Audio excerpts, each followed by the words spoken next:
Le film de diplôme de 5e année, c'est vraiment le boss final de nos études de MOPA, où on doit prendre tout ce qu'on a appris pendant les 4 ans et on doit les appliquer dans le film de 5e année. On commence à être un espèce de mini-studio entre nous où on se débrouille un peu tout seul et on a les intervenants qui sont là si on a des questions, si on a besoin d'aide. On commence à bosser sur ce film en fin de 4e année. On doit tous présenter un pitch pour une idée de film et il y en a qui ont la chance d'être sélectionnés.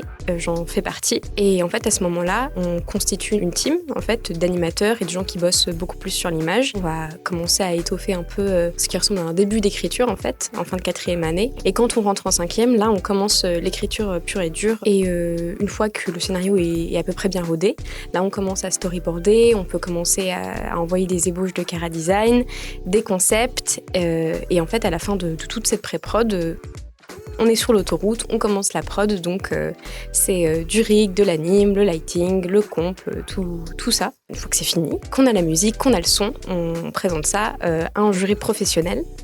Et ensuite, on a la chance que ce soit projeté dans notre merveilleux théâtre antique de Arles. Et ça commence, la vie professionnelle. Ce film, il parle d'une jeune maman qui va voir sa vie totalement chamboulée par l'arrivée de son bébé qu'elle pensait avoir parfaitement préparé. Donc elle va être face à son idéal qui s'écroule et à toutes ces idées reçues qu'elle avait sur la maternité. Elle va apprendre qu'elle doit faire de son mieux et que c'est pas grave de faire des erreurs et qu'il va falloir qu'elle accepte de demander de l'aide à quelqu'un et que c'est totalement OK.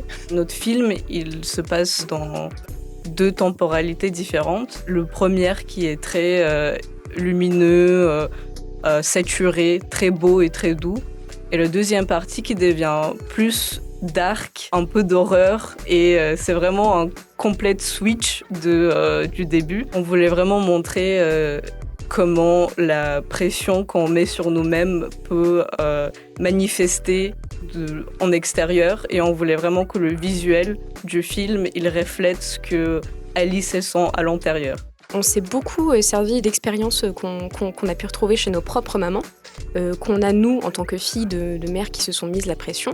Et aussi beaucoup de témoignages qu'on a trouvés pendant nos recherches, de mamans qui ont subi ce moment de postpartum terrible. Notre personnage, il a un aspect qui se retrouve chez tous les êtres humains, c'est la peur d'échouer et vouloir faire de son mieux. Et en fait, ça transpire tellement du perso, cette bonne volonté, mais à la fois ce côté je m'auto-sabote parce qu'il est hors de question que je me laisse une marge d'erreur. Ça la rend vraiment humaine et quand je regarde l'animatique, j'ai toujours un petit passement au cœur à certains moments parce que je pense que c'est impossible de pas se retrouver un peu dans ce perso. J'aimerais que les mamans qui regardent ce film sachent qu'elles n'ont pas besoin d'être parfaites. Il y a vraiment beaucoup de pression mise par la société et même par les mamans elles-mêmes, sur elles-mêmes, d'être parfaites, sauf que c'est pas des robots, c'est des humains, c'était des femmes avant de devenir des mères. Et c'est pas possible d'être parfait, c'est pas possible de tout le temps viser l'idéal, alors que l'idéal n'existe pas. Et en fait, il faut juste être un peu plus gentil avec soi-même et faire de son mieux, et de savoir que de son mieux, c'est largement suffisant. La formation à MOPA, ça m'a vraiment permis d'avoir la passion pour la 3D et aussi d'avoir des contacts directs avec des gens dans le milieu professionnel,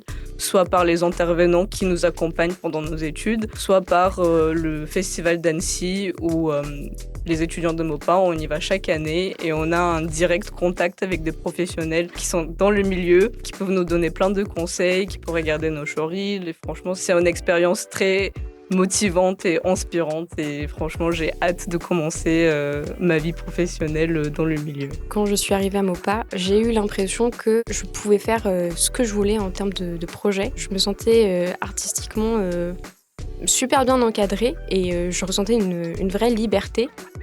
Et je dois avouer que le climat dans lequel on travaille aussi, il y a une ambiance super conviviale en fait dans la classe où tu as l'impression qu'il y aura toujours quelqu'un pour te donner un coup de main. Et vraiment, ma formation, je l'ai ressentie comme assez complète. On a eu un intervenant qui était super cool, super sympa, super compétent. Et j'ai vraiment l'impression que je vais pouvoir finir ma formation en étant prête pour le monde du travail et c'est rassurant en fait.